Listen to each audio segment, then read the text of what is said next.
여러분, 네, 오늘 저와 여러분은 또 임재를 갈망하는 마음으로 또 말씀을 함께 공유해야 되죠.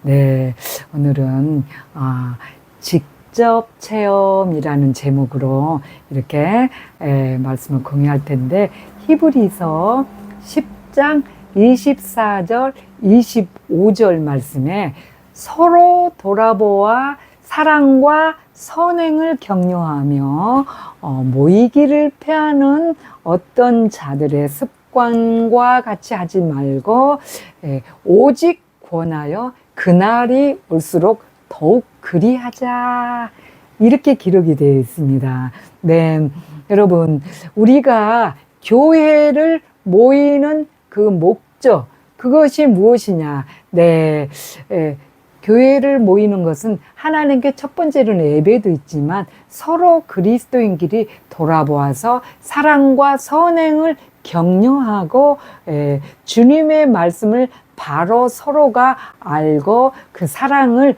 함께 공유하고 내가 그리스도인의 무리다 하는 것을 항상 자부심을 갖고 그렇게 하기 위해서 모이는 거죠. 자, 지난주에 제가 조작된 언어라는 제목으로 이렇게 말씀을 공유했는데, 이 조작된 언어가 제대로 말씀은 제가 이렇게 몇 절을 말씀을 드렸는데 제대로 시간이 너무 짧아서 공유를 다 못했어요. 다 이렇게 충분히 이렇게 설명도 못했고, 오늘도 물론 충분하지는 않겠지만 그래서 보충 설명을 오늘 해야 하기 때문에 조작된 언어의 두 번째 시간인 직접 체험을 말씀을 공유할 텐데, 오늘 그렇게 히브리서 10장 24, 25절 말씀처럼 이렇게 하나님의 성전에 모이는 것이 사랑과 선행,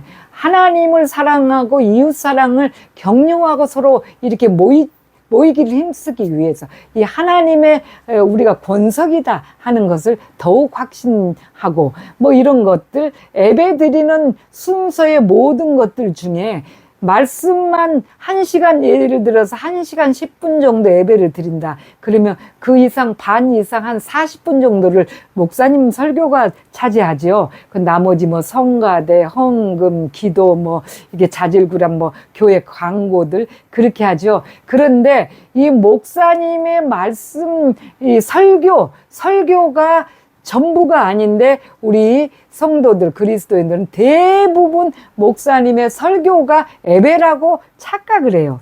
예배라고 하면 생각해요. 그런데 그렇지 않다는 거.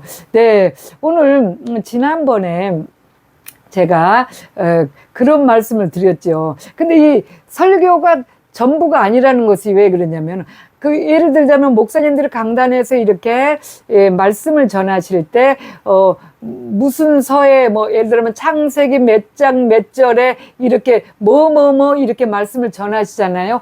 그거는 하나님의 말씀입니다, 정확하게. 그런데 그 말씀을 이렇게 좀 이렇게 이 성도들이 잘 알아듣게 하기 위해서 이렇게 이 애화도 쓰고 보충 설명도 하고 이러죠. 이런 것들을 하다 보니까 때로는 자기 감정이나 또는 교회의 그 어떤 그 행사와 교회의 어떤 것을 하기 위해서 물질적인 헌신, 또 여러 가지 또 상황 이런 것이 들어가죠. 개입이 돼. 그러다 보니까 이것이 진실에서 약간 벗어날 수가 있어요. 벗어날 수가 있어서 여러분은 목사님의 설교가 전부 다 하나님의 말씀은 아니라는 것을 알고 들으셔야 돼요. 그러면 하나님의 말씀은 무엇이냐?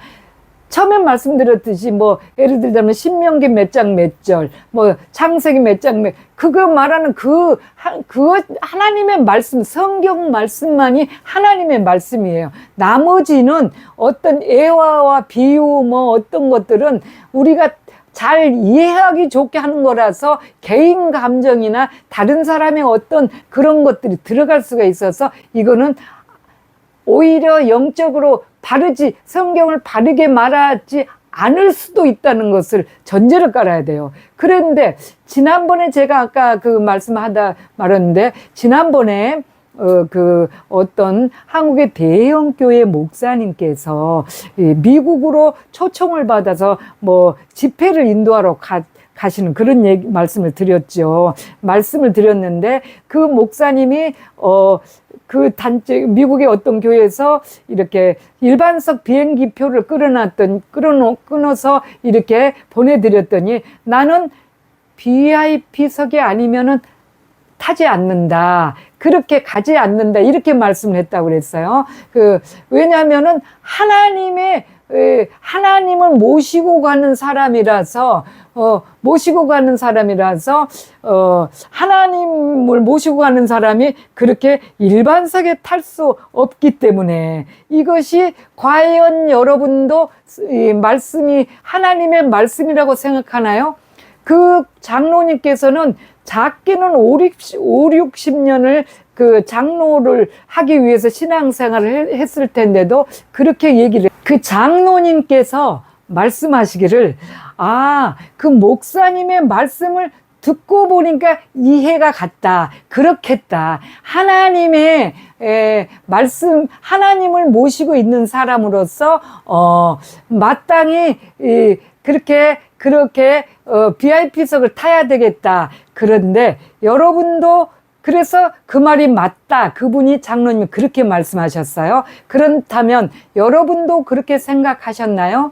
여러분도 그렇게 생각하세요? 그거면 여태껏 신앙생활 잘하지 못하고 있는 것입니다. 그러면 하나님께서는 VIP석에 앉아있는 목사님한테만 들어있고 일반석에 정말 제가 비행기를 타보니까 진짜 우리는 이 가격상 이렇게 VIP석은 아예 이제 쳐다도 볼 수 없고 이렇게 쳐다는 봤어요. 보니까 굉장히 막 침대 이상으로 막 좋은 좌석이더라고. 그런데 그런 데는 우리는 탈 수도 없고 일반석도 앞자리에 따라서 이렇게 가격이 틀려요. 앞자리가 비싸요. 그리고 중간 뒷자리 갈수록 맨 끝에 이 비행기 날개가 있는 곳에는 정말로 이렇게 싸요. 맨 끝에 뒤에 꽁다리. 그래, 거기는 막 엔진 소리가 막 너무 커서 사람의 말소리도 들리지 않을 뿐더러 너무나 이렇게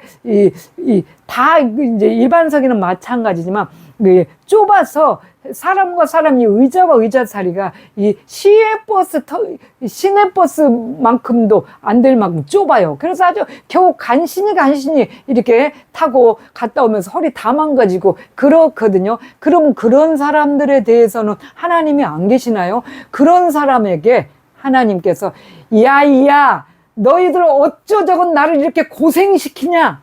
그러신가요? 하나님께서 그러시나요? 하나님이 육신도 입고 있지 않으신 영체신데 어떻게 하나님이 내가 이렇게 힘들게 그렇게 하는가요? 그래서 고로 이 장로님도 신앙생활을 작게는 5, 60년 동안을 하셨을 텐데 잘 못하셨고 바른 구원이 없는 신앙생활을 했고 말씀을 바로 알지 못하고 이 목사님도 조작된 이 말씀을 한 거예요. 조작된. 그렇다 보면 여러분 강단에서 이렇게 선포되는 그 말씀을 대형교회 목사님, 요즘 대형교회 목사님뿐이 아니고 작은 교회든 큰 교회든 그 교회 재정에 따라서 너무나 많이 이렇게 지금 목사님들의 어떤 비리들이 많이 있지요. 많이 있는데 그게 다 왜 그렇습니까? 자기들의 정욕을 취하기 위해서 하나님을 빙자해서 그렇게 하는 거라고 제가 말씀을 드렸습니다. 그래서 고로 이 하나님의 말씀 강단에서 물질을 요구한다든가 이러신 분들은 가짜다. 하나님께서는 11조 외에 절대 11조는 성도와 하나님 간의 상관에서 신앙 고백이고 사랑의 고백일 뿐이라서 작은 거, 그나마 10분의 1은 아주 작은 액수죠. 그거를 내 백성이다, 나를 사랑한다 하는 고백으로서 내라 했을 뿐이지 그 외에는 전혀 이 물질을 요구하시거나 강요하시지 않으셨습니다. 네. 그래서, 출애굽 때 보면은 이렇게 성전 성막을 짓기 위해서 뭐를 좀 가져오라, 모세를 통해서 감람유와 뭐를 가져오라 했었는데, 그럴 때도 그게 차고 넘치면 그냥 그만 갖고 오라고 그랬어요. 그때 요시야 시대 왕 때도 그랬고, 그랬지, 뭐, 끊임없이 가져와, 내가 편하게. 그래서 아주 요즘에 목회자들이 뭐 완전히 신적 존재가 돼서 너무나 안타깝게도 너무나 많은 부와 영광과 명예를 즐기면서 예수님께서는 예루살렘 성전에 나귀를 타고 겸손하기 위해서 그렇다고 그랬어요. 겸손하여서. 스가랴서 13장 9절에는 시온의 처녀들아 보라, 네 주께서 겸손하여서, 왕이 겸손하여서 나귀를 타고 임하셨다, 이렇게 얘기를 하셨는데, 그렇다면 주의 종은 반드시 그 길을 따라가는 종된 신분으로서 반드시 주의 길을 가야 되는데, 내가 하나님 모시고 있으니까 내가 기본 이 외제차 몇 대씩은 다 가지고 있고, 좋은 가구, 좋은 집에 한 끼 식사가 몇십만 원, 몇백만 원은 우습고, 지금 다 그런 실정이죠. 작고 크고의 이 교회 규모를 따라서 조금 차이가 있을 뿐이지, 지금 아주 굉장히 그 교회사가 지금 썩고 부패하다 보니까 덩치는 커지고 있으나, 한국교회가 덩치는 커지고 있으나 속이 골마 있다라는 그런 얘기입니다. 그럼 왜 이런 일이 있느냐? 여러분이 하나님의 말씀을 직접 체험하지 않기 때문에 이런 일이 일어나는 거예요. 목사님께서 선포하는 말씀이 전부 하나님의 말씀에 의해서 그거를 추종하기 때문에 이런 일이 있다는 것이죠. 자, 그렇습니다. 제가 지난번 말씀에 신명기 4장 2절과 신명기 12장 32절에 그 말씀을 드렸지요.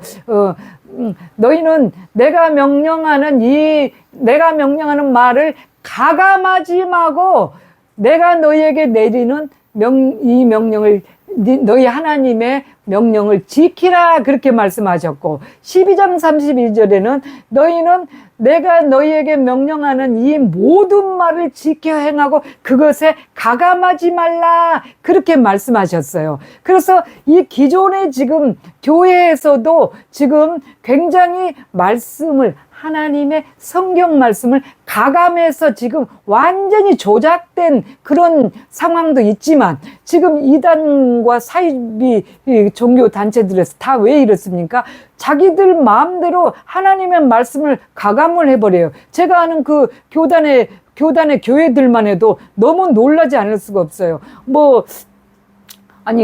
사도 바울이 갈라디아서 2장, 갈라디아서 5장 22절에서 23절 그 두 절에 보면은 성령의 9가지 열매가 나오지 않습니까? 사랑, 희락, 화평, 자비, 양선, 충성, 온유, 절제, 오래 참음, 이래서 9가지가 나와요. 이 9가지의 성령의 열매를 하나님께서 성령의 감동으로 바울에게 말씀을 하셨잖아요. 그래서 우리는 그것이 곧 하나님의 말씀이죠. 그런데 그것이 바울이 하나님께서 지식이 부족해서 9가지만 거기다 이렇게 기록을 해 놓으셨겠어요? 거기 안에 모든 것이 다 들어가 있고, 하나님이 그것에 대한 충분하기 때문에 그렇게 말씀을 하신 건데, 그 교단의 교회들과 공동체는 어떻게 얘기냐면은 9가지, 이 갈라디아서 5장 22절, 23절의 9가지는 그냥 9가지고, 그것이 아니고 자기네는 3가지를 더해서 12가지 성령의 열매라고 그래. 겸손, 정직, 용기, 그렇다네요. 아니, 그 안에 하나님께서 이미 9가지 안에 겸손, 정직, 용기가 다 들어가 있기 때문에, 하나님이 9가지라면 9가지가 돼야 되는 거예요. 9가지라면. 왜? 고린도전서 1장 19절에는 하나님의 아들 예수 그리스도는 애하고 아니라함이 되지 아니하였고 그에게는 애만 되었느니라, 이렇게 말씀하셨어요. 예수 그리스도께서도 하나님이 말씀하면 9가지야, 성령의 열매가 9가지야 그러면 네 그랬는데 왜 그런 교단이나 교회나 공동체나 목회자들은 아니 뭐 9가지 너무 부족해, 하나님의 머리가 안 돼서 부족해서 9가지만 해놨을까요? 12가지라고 거기다가 겸손, 정직, 용기를 넣어야 된다네. 그래서 12가지라고 얘기를 해요. 얼마나 하나님을 무시하는 처사입니까? 고로 이단들의 그런 그 특성이죠. 거기다가 뭐 지금 뭐 그 교단에서 외치는 그것이 뭐냐면은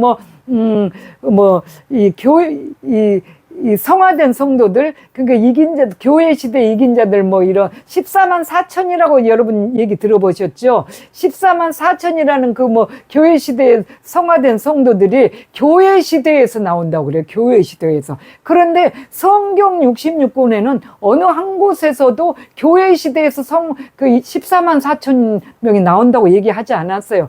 요한계시록에 보면은 7장에 그 말씀이 거론이 돼 있는데, 예수님의 재림하실 때 백마를 타고 같이 그 14만 4천 명이 이스라엘 12지파에서 나온다고 그렇게 말했어요. 그러니까 여러분이 성경을 잘 아주 정말 묵상하고 주님의 말씀에 마음판을 새기고 완전히 주님께 몰입해서 살지 않는 것을 이용해서 이 이단들이나 사이비 교주들은 꼭 그렇게 몇 가지를 더하고 몇 가지를 있는 것은 잘라버리고 하나님보다 자기들이 더 똑똑하고 지혜로워서 넣고 빼고를 해서 지금 아주 된 언어들을, 이런 뭐 기존의 교회는 교회대로 이 육신의 정욕과 그런 뭐 이런 세상 것들 때문에 조작하고, 그런 이단과 뭐 사이비 종교들은 이런 말할 수 없이 어떤 자기 높아져 가지고 자기가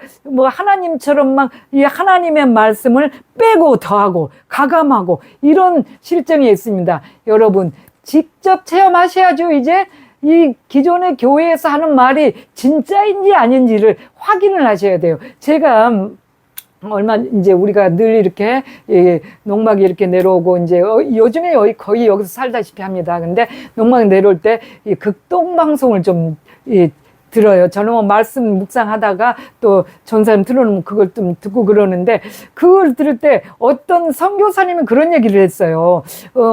성경 말씀을 500도 가고 1000도 가고 하면 할수록 그것에 따라서 부과되고 그것에 따라서 병도 고쳐지고 이런 그렇게 얘기더라. 그것도 우리가 들으면 아멘 하는 사람들은 많아요. 그런데 물론 하나님의 말씀은 정말 기묘하게도 받아들이면 많이 읽고 마음속에 이게 저장하는 게 반드시 맞는지 저희들도 임재를 그렇게 하니까. 그런데 그것이 우리를 병을 고쳐주고 구원이 있고 그것이 어떤 행복을 갖다 주 그건 아니고, 그 말씀을 통해서 예수님께서 그 말씀으로 우리 안에 역사하셔서 임재하셔서 그것으로 말미암아 이 세상에서 그냥 병이 고쳐지고 어떤 부해지고 구원이 있고 그런 것이 아니고, 이 세상에서도 이 모든 어려움을 넉넉히 우리 주님께서 이길 수 있도록 주는 그것이거든요.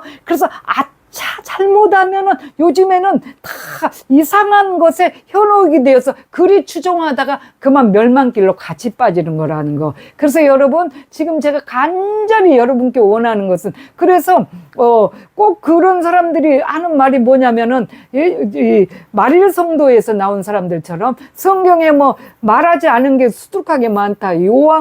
요한복음 끝장에 보면은 이 외에도 기록되지 않은 것이 너무나 많다고 그렇게 했는데, 꼭 그런 말씀 한 절 가지고 와서 기록되지 않은 것이 많지만 이것이 맞다 이런 식으로 합니다. 그렇기 때문에 여러분 직접 말씀을 마음에 묵상하시고 직접 한 절이라도 외우시고 정말 예수님과 끊임없이 대화하시면서 무시로 기도하고 시간 정해놓고 기도하시고 말씀 묵상하시고 아주 진리로 완전한 무장, 이 경건에 이르는 연습을 하시면 예수님이 직접 그리스도의 영이신 성령께서 우리 안에 들어오십니다. 그래서 분별도 하고 이 마지막 때 험난한 이 시대를 이겨나가는 저와 여러분이 되시기를 간절히 원합니다. 임재 연습, 말씀 묵상하시고 기도하시고 또 무엇보다도 말씀 한 절이라도 애워서 마음판에 넣는 거, 무슨 일이 있어도 어떤 상황에서도 주님과 대화하는 거, 눈 뜨고 길 가다나 어떤 상황에도 대화하는 거를 잊지 마시고 정말 직접 여러분이 직접 체험하세요. 직접 체험하셔서 조작된 언어에 현혹되거나 미혹되지 않으시기를 간절히 소망하며 동안 샬롬.